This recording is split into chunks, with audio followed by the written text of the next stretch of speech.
Hey kid, do you want to watch a movie with piss poor special effects and oh my god, there's rats! You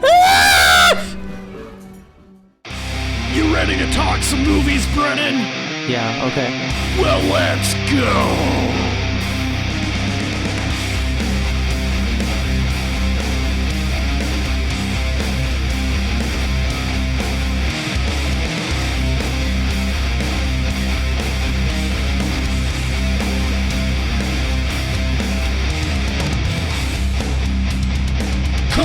Corrupted youth!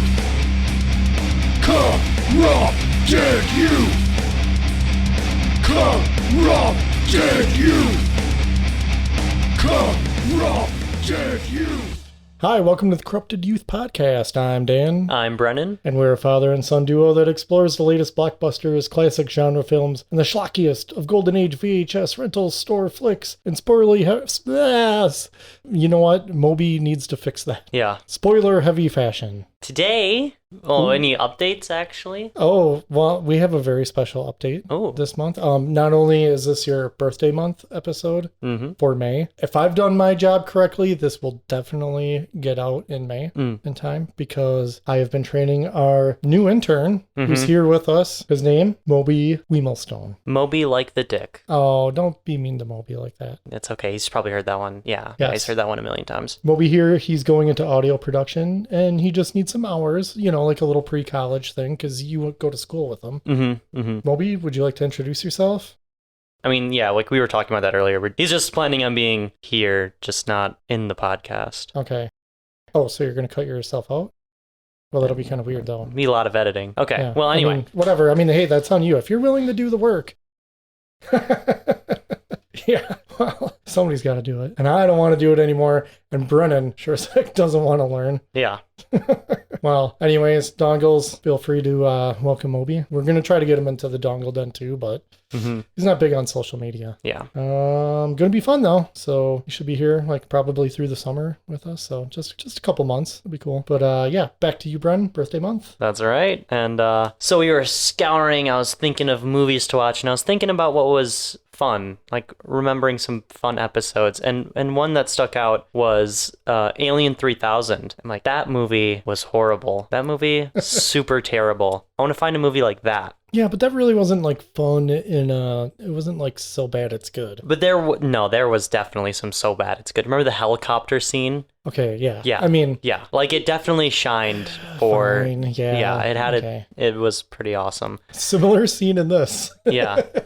So I was like, okay, I want to find a movie like that. And so I'm looking on IMDb at like, viewers also watched, and that didn't really garner anything really interesting. It was just a lot of like, ooh, Alien. It's like, yeah, that makes sense. Yeah. So then I just went to the director's page because he's a horrible director. So, he's had to have made some other horrible movies, and he has. I don't even remember this guy's name. Yeah. So I found the movie, and originally we were going to do a different movie about spiders, I think it was. Creepies, yeah, it's about spiders, but it's currently unavailable on Amazon. So maybe someday I'll keep checking every day. Yeah, see if that's available. We just wanted again. to say creepies. Yeah. So then we settled for Rat Scratch Fever, about killer rats from Planet X. You want to read off the IMDb page here? Sure. Rat Scratch Fever from 2011. The synopsis says, brought back from a doomed space mission, an army of giant rats develop a big appetite for Los Angeles residents. At the end of the movie.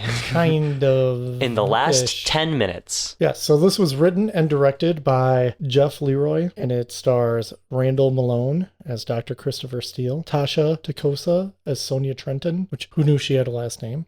Not me. And Ford Austin as Jake Walsh. That's Sonia's beefcake boyfriend. And some other people. This is really kind of like this Jeff Leroy, or Leroy, I'm guessing it's Leroy.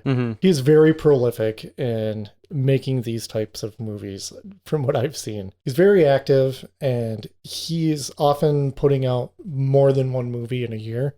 Yeah, and that's some hard work. Something even for like said. a low budget movie. Yeah, some of his other hits here. Yes, just some that caught my eye were Dracula in a women's prison. That is Frankenstein in a women's prison. Predator World. Giantess Attack. Ooh, Werewolf in a woman's prison. or Women's Prison. Actually, Creepies has a sequel. Oh, wow. Yeah. So, yeah, there's a lot of stuff on here. Yeah, you kind of know what you're getting. There's definitely like mentions of this movie and that movie this one in particular was filmed in a porn studio. Nice. So makes a lot of sense. Yeah. I want to see, I wonder if he's working on Creature from the Black Lagoon in a women's prison. No, that would be something. Yeah. All the rest, meh. The Mummy, it's not as appealing. Ooh, but I do have a trailer. Get that trailer rolling, Moby.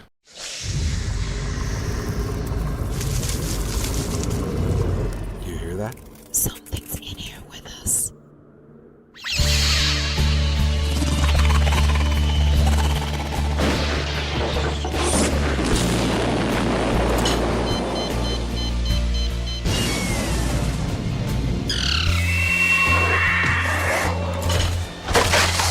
They landed on a planet man was never meant to explore, and brought back an army of monsters. Now, Los Angeles is one big rat's nest. It's rats, it's hundreds of them, they're huge!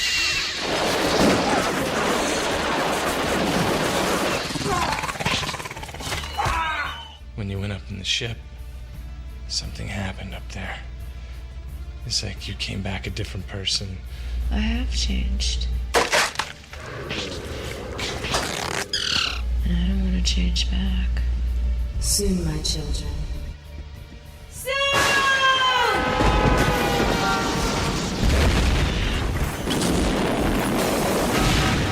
No explanation has been given where these creatures came from, but we have reports they are attacking and killing everyone on the streets.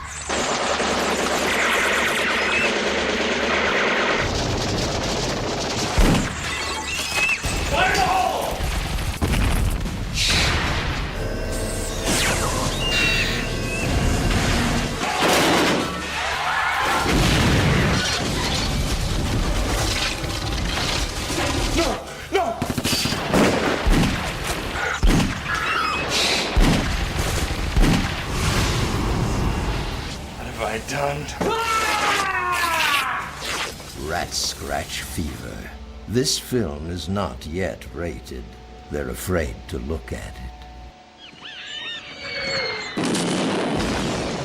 Oh my god, that trailer was bonkers. Well, it definitely explains some of the movie's events better than the actual movie. Yeah. And it's also very noisy. Mm-hmm. Yeah, because I listened to it. I don't know how you want to do this one because it's going to be a little difficult if we try to go through and just try to explain the entire plot scene by scene to our listeners. Yeah, so in short, Planet X is a thing that's flying towards the solar system. They never explain anything else about Planet X. It literally could have been any planet. They just made a rogue planet for this movie. It was originally supposed to be Mars. That would have made way more sense. Why'd they change it? Probably just for sets. Probably because, I don't know, 2011, Planet X is just starting to pick up a little steam with popularity. Yeah. So Planet X is a thing, and apparently they sent like a space crew down there to go pick up some things and look around and stuff. And whoa, they're attacked by rats. Then rats attack them. And then the rats get on the ship. The ship goes to Earth. The ship crashes on Earth. What's her name? Sonia? There is a rat that climbs up her pants leg and goes into her hoo-ha. Yeah. Oh, kind of weird. That was awkward. That was weird. Anyway, so yeah, Sonia then is controlled by the rats as she tries to do things like do chaos things and blow things up. But just kind of wants to go home. But kind of just doesn't want to. And there's like, oh, Sonia's still in there somewhere. Yeah. You know, she doesn't, you know, and then her last moments though. Yeah. Of being Sonia, I think, is when she decides to shoot herself in the head. Yeah, that'd do it. She's got this bad just cutaway of her head. Yeah. So they clearly could not do that or have an actual head wound prosthetic or anything. Yeah. So they're just like, now she's wearing a hat. She's wearing a hat now. Until it up. just heals itself Yeah, later. until yeah. No reason. No reason. Anyway, so Sonya's, going around. They're in the desert. And then there's, what's this, Mr. Steele? Mr. Steele, we'll get into Mr. Steele, but Mr. Steele's like government dude, wants to... No, he actually owns... He owns the space agency. Yes. It's like a private owned... He's like Elon Musk. Yes, he is totally Elon Musk. So, yeah, 100% to a T. So, he's trying to get Sonya, stop some rats, and then her boyfriend is trying to save her, because he's a nice guy. And they catch him lurking around the compound, and his name is, what, Jake? Jake. Yeah. And then some things happen that really don't... It's just kind of like, and then... It's beyond and then, though. It's events happening that makes no progression. We have a crack team of commandos. Yeah. For the Steel Space Corporation. Mm-hmm. Some of them are in rocket launching vehicles, but no two are the same. Nope. Then they go to their bar. Yes, because Jake has a bar. Jake has a bar. This is not a bar. It's a house. It is not a house. It is a set built in. It is a terrible set. I remember I kept saying that I was waiting for the camera to go like high 1 enough. inch away from seeing straight through. Yeah, you could tell. I mean, I will give him that. The director is that you never saw. But granted, yes, way too many close shots on everybody. Oh my god, yeah. Oh my god, if you just want a movie of people's faces, this is a good one for you. They go to their weird bar thing. Some things happen. He feeds her his blood. Yeah. Because she apparently needs blood. Apparently. Because she also is like vampire for reasons. Yeah. Whatever. None of this makes sense. None of it matters. Then Jake's like, oh, wait a second. My girlfriend's evil. You took him long enough to figure that out. Yeah, and meanwhile, this movie sets up that Dr. Steele to be a villain because he's after Sonya, and he's just like, no, she needs to die. Yeah. We're going to kill her. Yeah. So there's even stuff like they go to his house for whatever reason. Jake does to kill him. To kill him, and then it's a blank. Oh, it's a blank, and they put a tracker on his vehicle. I don't know. Why don't you just look him up and be like, wow, he owns a bar. Maybe we should go there. Which... Yeah, you are right, though. It does look like an apartment from the outside. They literally show it, and it looks like an apartment. There's the giant "Sorry, we're closed" sign that's just hanging on it. Yeah. Like on the balcony. Yeah, on the balcony. Wonderful spot. So when people are walking up, they'll look up and be like, oh, yeah. They also have, the landlord who's there. He's just, a drunk guy. Oh, yeah. He didn't see him right away hiding behind this, 3-foot long bar. Yeah. But then just discovers them. Then they're just like, oh, you old drunk. Yeah. But I gotta talk about this set because the set is probably one of my favorite things about this movie for no good reason. I can't tell if it's just a level of just we can't possibly film in someone's bar for why, I don't know. You don't know a guy who has a bar that you could just film in for an hour or two. Yeah. I mean, I guess they had to stuff breaks and stuff in there, but I don't know. I feel like you still could have done it. There's a weird, it looks like some type of rack for a bathroom that you would, wire rack from Walmart or something that just has a couple cans of soda on it. Yeah. And a beer or two.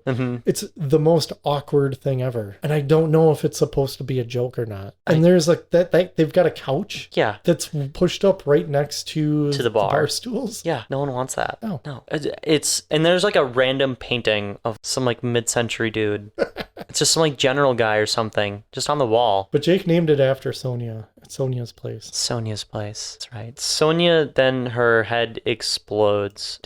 Was it Jake that shot her? No. It was the military guy. Somebody. I thought it was the drunk guy. No, the drunk guy dies. Oh, was it the landlord? Yeah, the landlord is the drunk guy, and he dies. See, this is how we're trying to work through this movie. It doesn't. It's just either way. I just mind is remember it's I think it was a military guy shoots the rocket launcher, dumb big tube thing prop that they had all the time. Which is not a rocket launcher. No, it's just a hole. It's just a big tube.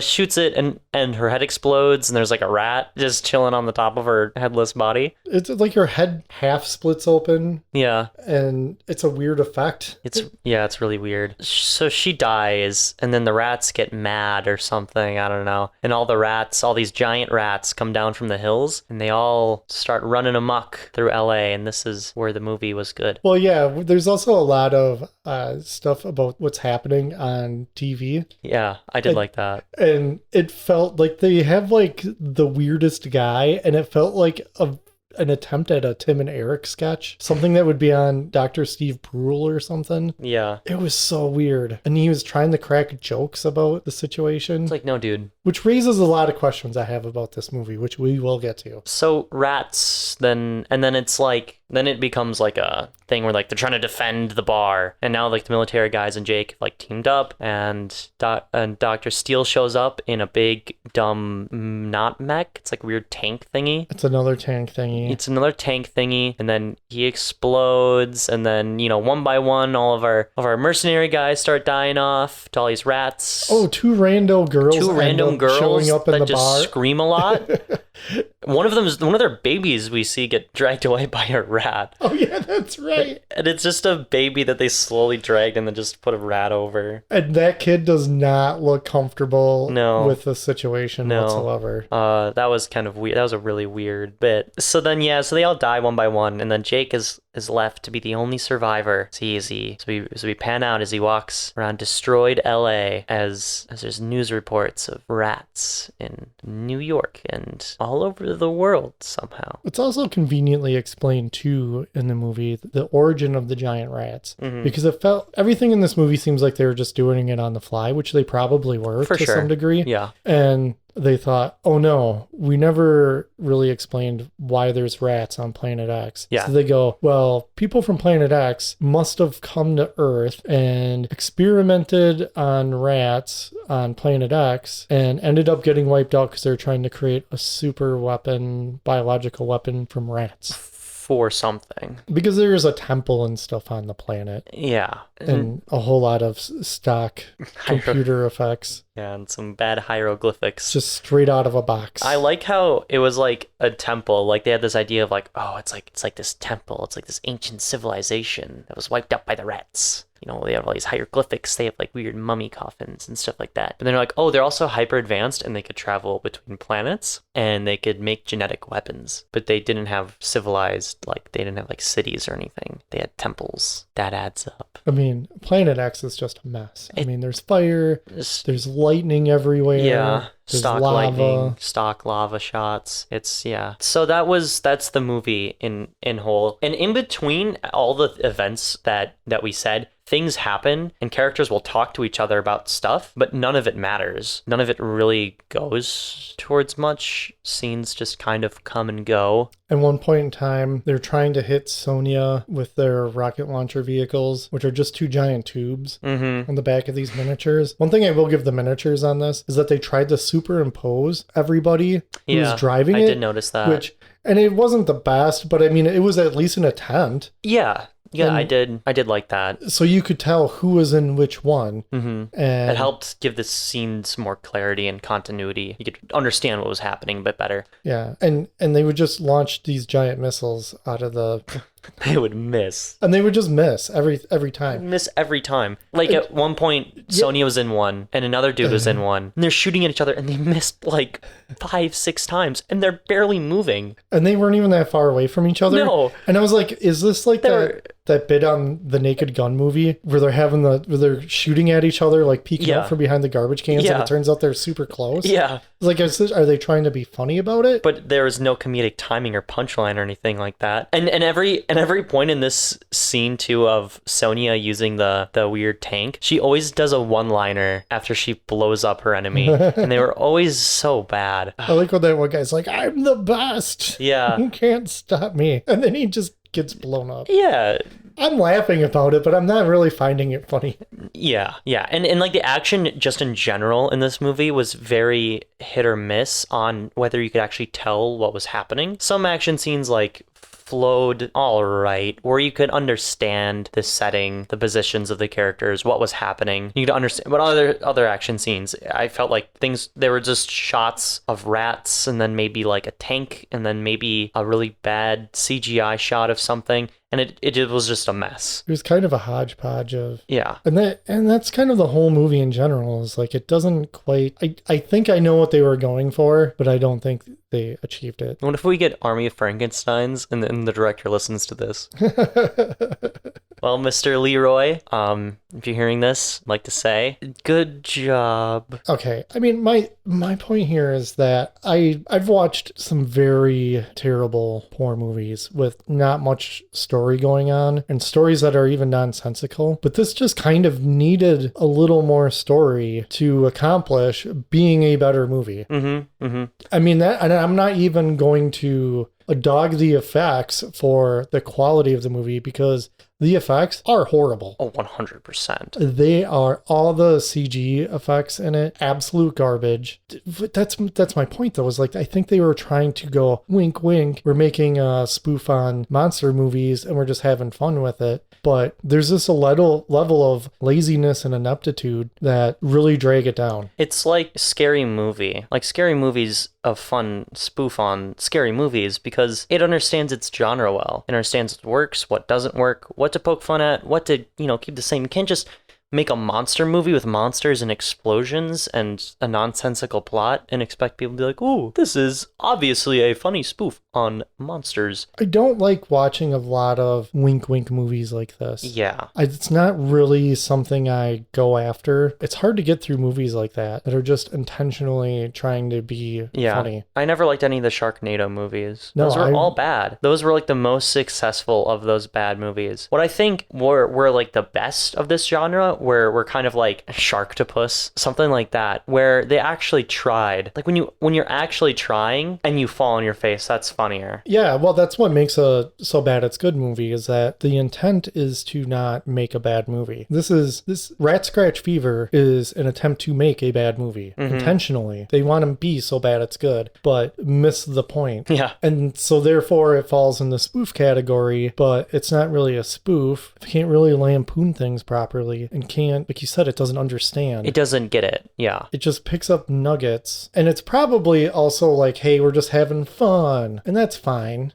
That's fine. I don't know. I just feel like you got to put a little more effort into it. Yeah. I felt like they just walked up on location, started rolling, and just came up with most of the lines on the spot. Yeah, and that happens. That can totally happen. I've seen plenty of movies like that, but this one's just kind of hard. It's a hard watch. It was only an hour and a half, and that movie felt like it was 2.5 hours long. Yeah, and there were like funny parts to it, and there were fun parts to it. Yeah. But they were so far in between. And by the end of the movie, I was just like, the end of the movie definitely had like the best action sequence.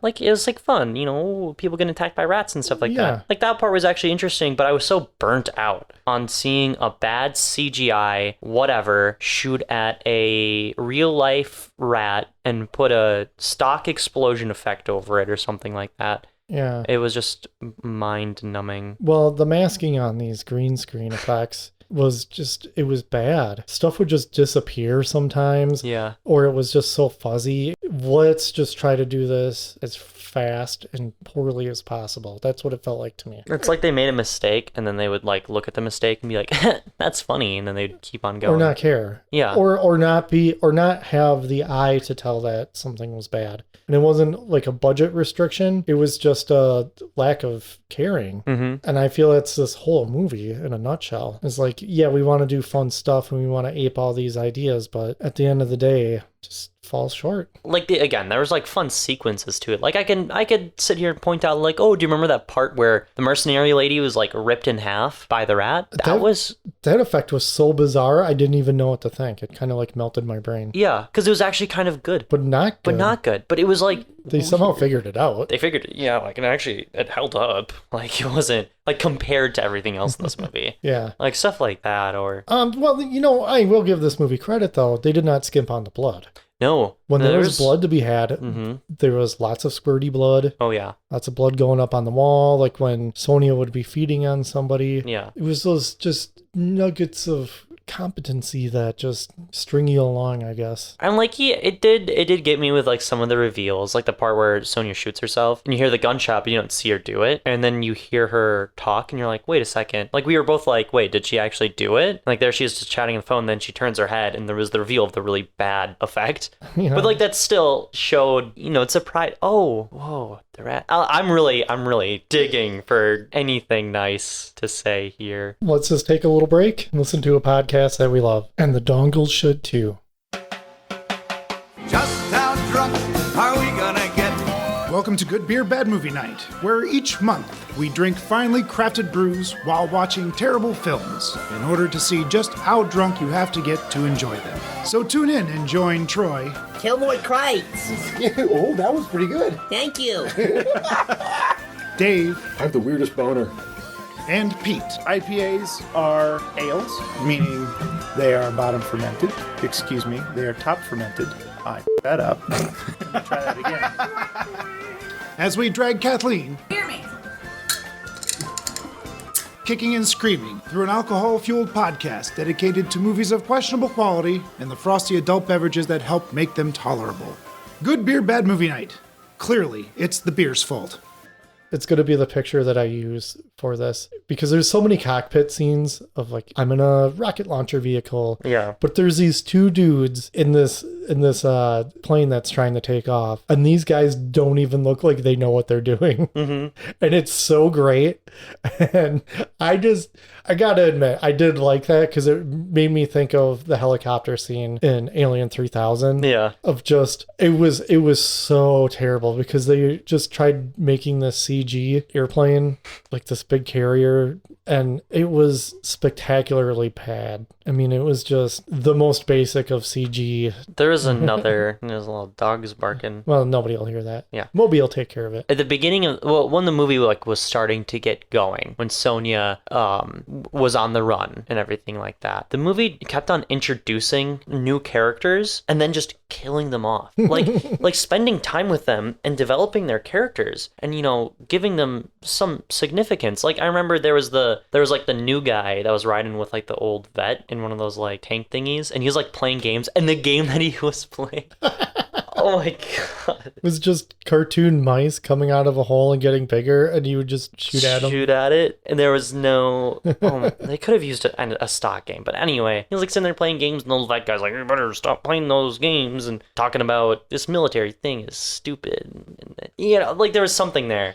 They built up these characters, and I actually was liking that character. Yeah, and that's early on, and I was thinking like, oh, this is going to kind of be a thing. This is me, our video game guy. This is the way the movie kind of goes. Like, I'm still okay with it being cheap. Yeah. And then there's video game guy, and then there's that, and then they cut to like dude and chick in some like buggy out more in the desert, and they're chatting, and he's on his phone too much, and she's sick of him, and they gotta be safe. He's kind of a bad driver. Like, we're getting character. You can see the scene being set up. There's look, these two characters, we're giving them development, we're giving them character, and you're starting to get with them, and then two dudes in tank pick up Sonia, and it's like, all this happening, and it's like, okay, I see where this is going, and then they just kill off all of those characters. They crash into each other. And somehow this little Jeep crashing into this big military vehicle just ends in this huge eruption of flames. And then the weird tank thing just ends up rolling off of a cliff, just a random cliff. It was so just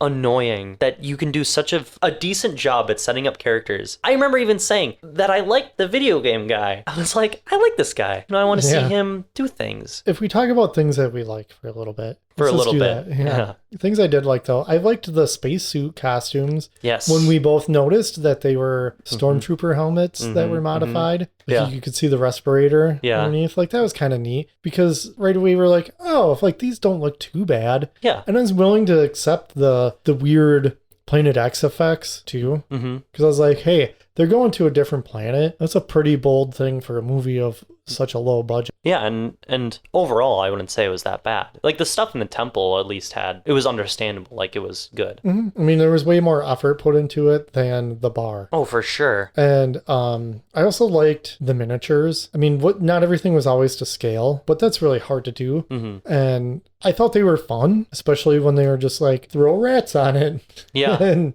then we'll just like have CGI bullet holes in buildings, whatever. Yeah, all the city destruction stuff. Yeah, that was. Oh my! I'm saving it for my favorite scene. Okay. I'm not going to talk about it right now, unless there's other things. Or you? Jake was all right. That actor did an all right job. You could tell he was having fun with it. Yeah. And he was just kind of an everyman in a weird way, because he wasn't Mr. Beef Hunk or whatever. He was just a guy. Although he was pretty dumb, though, for not catching on to that Sonya was the villain the entire time. Yeah, I didn't really like or Dr. Steele. When he first was introduced, he had the robot hands. Yeah. And they made some comment about how they thought he was in a rocket explosion. Explosion. Yeah. And they were kind of doing the Marlon Brando thing from the Island of Dr. Moreau, where he's all wearing sunglasses and he's pale and he's weird, but he has kind of this robot voice, which I thought they were just trying to make the actor sound cooler. Yeah. Like deepen his voice because maybe it wasn't that good, but turns out, no, it looks like he was kind of in an accident because he takes off his face at one point, which, even the rubber face looked pretty decent when it was taken off. And then he had just kind of like this Dr. Phibes type of skull melty face. Yeah. And that was kind of cool. It was pretty cool. Like, we needed a little more of that. It only happens again at the end of the movie, and it's... Because the rat just takes it off. Rat just rips off his face, and he's like, ah! Yeah. And also, they set up the thing with his hands a lot. They kept on like, ooh, look at his robot hands. And that never, ever gets paid off. Man, the shiny effect they put on his hands constantly was so annoying. It was like, oh, remember? Like, yeah, we get it. He's got metal robot hands. Yeah, but then in one scene, he's just wearing black gloves, which clearly do not have his robot hands underneath. But then also on Planet X, there was one of the astronaut guys who had the robot hands on. And I'm pretty sure their spaceship that they were flying off, like the shuttle section, was a modified version of the G.I. Joe space shuttle. I could be wrong, but it certainly looked that way. That's pretty funny if it is. It would be. Yeah, that would actually be. But stuff like that where inventiveness of, well, we're just going to take like things that we have. Because even Dr. Steele's weird tank thing that he had, the gun on it, the main like maser beam or whatever type thing it was, that clearly looked like some type of toy. I don't know what it is, but it definitely was. It's the kind of inventiveness that with the right people leads to something like Star Wars. That sort of like, we'll take what we have, and flip this upside down, put this there. It's like kit bashing, but at a very, very small level, very, very early level. Yeah, all the vehicles and stuff were kind of fun. I didn't mind them. They were inventive. It was better than just like stock shots of like military vehicles or just, oh, here's a model tank. Yeah, and the interiors of all of them weren't too bad either. They were detailed. They had buttons and lights. Yeah, I think each one looked different. Yeah, they were all unique. They had the same dumb controls. Yeah. For whatever reason. And so when they're shooting their rockets, apparently it's just this red lever and you just have to shake it. That'll make you shoot. It wasn't like a button. There was like a button underneath, but like, why not just hit the button or something? It was so just like, why is it this? There was the part where Sonya was like re-entering the atmosphere and Dr. Stone's like, self-destruct the ship or whatever, and the lady goes and presses the button and she's like, I'm getting no radio response, and he just walks up and pushes the button again. It's gonna do anything different. There's just small things like that. And also the dialogue in this movie was extremely forgettable. Extremely forgettable. Very poor. Very poor. Like at one point when Sonya's ship was like crashing into their like launch pad, and they're like, oh, well, this fuel's gonna explode or whatever, and all the people in the controller room, including like Dr. Steele and stuff, like get into an elevator and start going down, and it's like the really like, it was cheesy dialogue, like, oh, but this elevator is like be able to handle the explosion, and Dr. Steele's like, well, we'll find out. It hurt. It hurt. Do you think Dr. Steele thought he was cool? The character or the guy playing him? Yeah. Yes, to both. And I think that's really funny that he did, because he was not cool. No, I mean, probably a nice guy and all, but... He's the kind of guy that like reposts on Facebook, like, Gremlins 3 is going to be coming out, and has been reposting that for the past 7 years. Oh, man. Well, I don't know. I'm ready to move on. Yeah. I'm sorry that your birthday kind of was a wet fart. This is going to be a funny movie. And I'll find another movie that's just kind of inept. We can do that next one. Just like we always do sometimes. Yeah, we recover. We've done some some real fun ones recently. So let's get back to the schlock. Yeah. I'm ready. So what was your favorite scene? Oh, I think I need a second. You go first. Okay. Well, my favorite scene was when all the rats were crawling on the Capitol building and on the news, and then you just see this giant missile come in, and it blows up the Capitol building, and the news guy's like, and there you can see that they blew up the Capitol building with all the senators inside. And I was just like, okay. Granted, this movie is 10 years old, and I was still like, oh, is this too soon? Yeah, that was so ridiculous. I mean, it was. We did have a giant rat problem in both cases. Yeah. Yeah. I think my favorite scene, well, that's tricky because I didn't really like many scenes in this movie, so it's hard to like pick out a favorite. I would say like the city destruction scene at the end, but like I was saying before, I was so checked out with everything. I think if you had shown me just that scene outside of the rest of the movie, I probably would pick that because it was technically the most entertaining. Oh yeah. You got rats and they would just put them on like little street lamps and stuff like that, and it'd be little green screen people running around. The guy barely throwing the grenade out the window.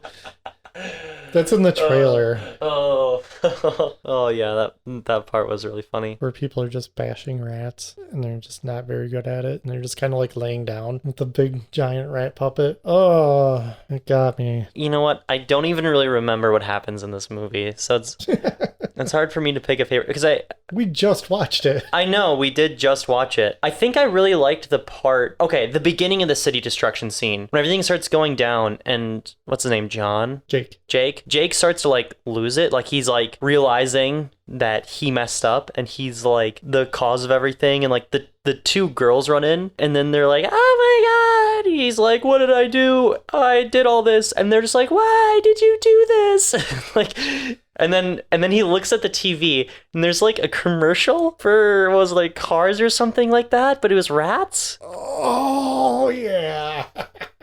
Yeah, that commercial was bonkers. It just, it was trying to do something. It was trying to be like funny or ironic. And then you go straight to the newscaster guy saying really just bad things. Yeah, or here's your traffic report. You can't get anywhere because every highway is blocked. With rats. Well, Brennan, I would like for you to rate this using our system of saying movie and how you say movie is your rating, and would you recommend? See, the only flaw with this is that it implies that the thing that we watched could be considered a movie. I'd say it's a movie. And do you recommend? Absolutely not. Absolutely not. Even for as like laughs that we had, it nearly put us in a coma. I can't believe I spent 99 cents. 99 cents. All right, my turn. Mm-hmm. I'm with you, and I'm going to say that this is not a movie. Oh, is that like a new thing? Is that a new thing that we can do now? This is the first time I think I'm willing to say that.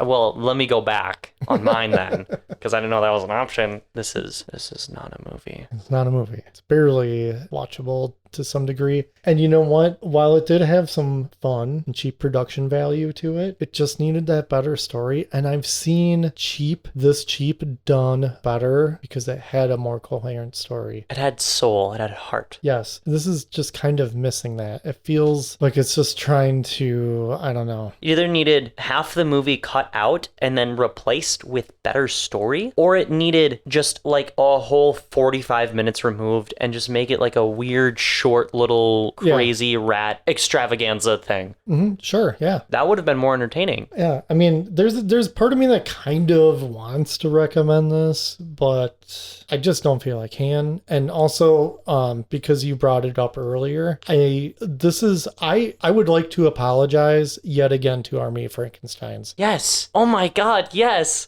We were far too cynical in those early episodes where we were trying to be edgy and cool with how we reviewed things. Yeah. So yes, I'd apologize yet again to Army of Frankensteins. Even hearing that just makes me miss just the fun, cheesy adventure of Frankensteins in the Civil War, and you get to see Abraham Lincoln die. Oh. Uh-huh.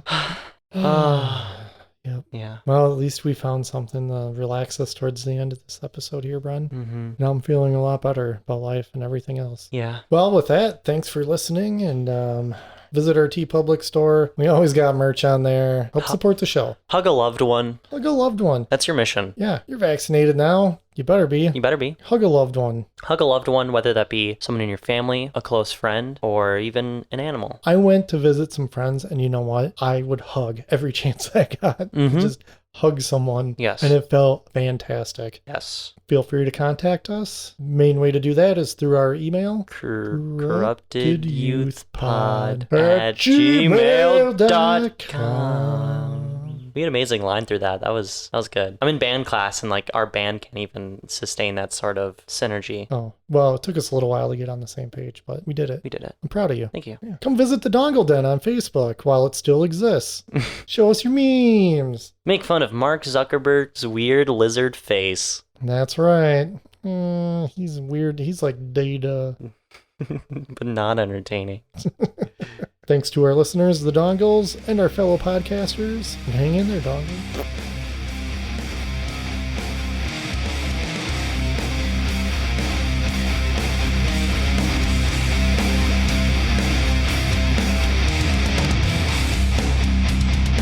Corrupted youth! Corrupted youth! Corrupted youth! Corrupted youth!